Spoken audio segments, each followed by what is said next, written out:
Bunaga bo'lyaptimi kompressor? Qancha vaqt 1 soat urib qo'yishdi shekilli. 1 soatdan oshdi. Loyiha edi. Ancha rangi ochilibdi. Ani videoyingizda ham loyiha edi. Loyiha edi. Xo'p, xudo xolasa bular bo'lgandan keyin nasos o'rnatamiz. Sadirni ayniga qo'ygan nasosdan qo'yadigan bo'ldi. 40 talikmi? 60 ta. Aholi ko'p bo'lib ketdi. Keyin bu yerda o'zini eski liniyasi bor edi-yu. Va suv ta'minotidan borib 1 kilometr gorizontalik turba gaplashildi. Va yana nari tomon bor, nari skvashni. Hop. O'sha yerdan bu pastga ketadigan mahalla bor, katta mahalla. O'sha yerga tushirib yuboramiz-da. Yo'lning nari bu yoq betida bu eski liniya bor edi, eskidan aytdim-ku. Ha, aytdim. Qolib ketgan, ishlamagan, qolib ketgan. Bunga ham bo'lmaymiz-da. Buni o'rniga yangi o'tkazib turib, nariga liniyaga ham ulaysiz. Ulaymiz, ha. 1 kilometr olib berishyaptimi shuni? 1 kilometr yetadi bizga, ha. Yo'q, mahallani tarmoqlari bor. Odamlar o'zi hashar qilib tortib oladi. Ha, uylarga o'zi tortib olishadi. Lekin hozir ham ertaga liniya kelganda ham narigi tomonga o'sha berib, shu uyani ta'minlab turaveramiz. Buyog'ini qo'ygancha. Sultonobod MFI'damiz, Oqqo'rg'on tumani 226 metrda skvajinamiz ichimlik suviga yetib bordik. Inshaalloh. Hozir mana kompressorni katta bosimda tubini tozalash ishlarini olib borishyapti. Xudo xolasa mana ancha tiniq bo'lib qoldi, boshida loyiha chiqyapti. Undan keyin nasos o'rnatib, suvlarni analiz qilib, aholiga ulashish harakatiga tushamiz. Loyihamizni kuzatib boringlar, bizani qo'llab-quvvatlab turinglar. 2006-yil kolxoz tarqagandan keyin bunaqa suv ko'rmadi mahalla. O'shadan beri xalq faqat suv tashib ichadi. Va hozir hamma nigohi shunda. Telegramlarda ham grupamiz o'zi yozib, nima bo'lyapti, biz duodamiz, xudo xolasa, shirin suv chiqsin, xudo xolasa chiqyaptimi shirin deb hamma shundan borib Qiziqib poylab o'tiribdi. Qiziqib poylab o'tiribdi. Shirin suv chiqsa, nasib qilsa, yana bir xalqimiz yengildek ishga bosh bo'layotgan hamma mutasaddi rahbarlarimizga sharoit yaratib berayotgan baraka topsin. Nasos ta'minoti ham bizani qo'llab-quvvatlab, mana trubalarni hal qilib, liniyalarni tortish harakatiga tushibdi. Bu yoqqa tezlashib ketadi, xudo xolasa.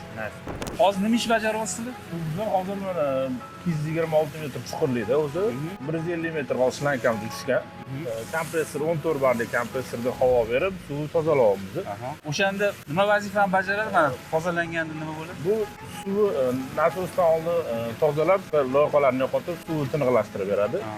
Чтобы nasos uzoq vaqt xizmat qilishi uchun atrofda yig'ilib qolgan trubkalarni tozalab, tegida uchun nimalarni ochib beradi, yo'llarni, ko'zlarni ochib beradi. Mana suvimiz boshlangan payt qop-qora shu tuproq sariq bo'lib yotdi, hozir mana tiniqlashib qoldi.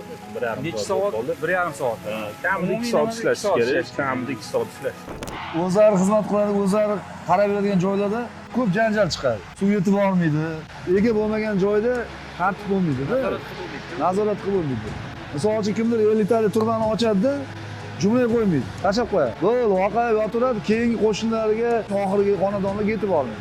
Unga hammasiga hisobdan qo'ysa, nazorat qilsa, qatgadir o'g'irlik to'chka qilsa, kelib turib akt qilib, jarima qilsa, endi xohlasanglar, xohlamasanglar qanchadir vaqtdan keyin hamma xonadonlarga o'sha aytayotgan sho'tchilarni o'rnatmasa bo'lmaydi-da, qonuniy to'ppa-to'g'ri. tarif bo'yicha To'ppa-to'g'ri.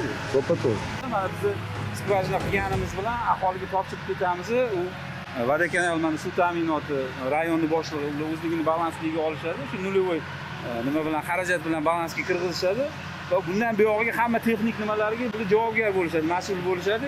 Aholiga shu suvni ta'minlab berib, sho'tchi orqali, suv o'lchagichlar orqali o'sha pulini keyin yig'im qilinadi. Shunaqami? To'ppa-to'g'ri. uchirchiq bo'lib, haqiqat bo'ladi, uchirchiq bo'ladi. Bular balansi o'tganiga nazorat bo'ladi, egasi bo'ladi, uchqunaymoqda.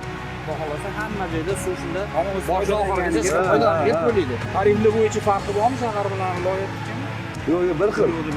Bir xil. 2913 so'm bir kubi.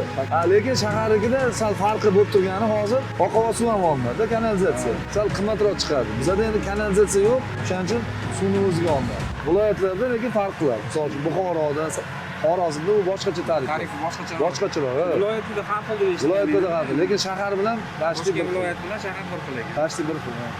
Afrikadan farqi yo'qda, qishloq deyapti. To'g'risida, suv yo'q bo'lganda ichar suv bo'lmasa, Afrikadan nima farqing bor? 10 kilometrdan tashiydi odamlar. Odamlar haqiqatan ham suvdan qiynalgan. Ko'rgan odamlar ham hammasi rahmat aytib o'tyapti. Shofyor bolalar ham boya bunaqa deydi. Akali mahallada bunday yurdik deydi. Hammani uyida bachuk tashimchaslarimiz. Iloji yo'q, tashiydi hamma. Endi xudo xolasa bir shirin suv bo'lsa, hamma butun xalq duo qiladi, xudo xolasa inshaalloh. Yaxshi niyatda qilingandan keyin обязательно Xudoyim ham shirin suv beradi inshaalloh. Juda ko'p xalq xudo xolasa foydalanadi. Sultonobod MFI, Oqqo'rg'on tumani. Kompressorni orqa davleniyada yangi skvajinamizdan tubini tozalash ishlari olib borilyapti. Xudo xohlasa keyin nasoslarni o'rnatib, liniyalarga ulashni harakatiga tushamiz. Orada laboratoriya qilamiz, analizlarni olib, ichimlik suviga yaroqlaydigan xulosani olgandan keyin inshaalloh loyihamiz davom etadi. Qo'llab-quvvatlab turinglar.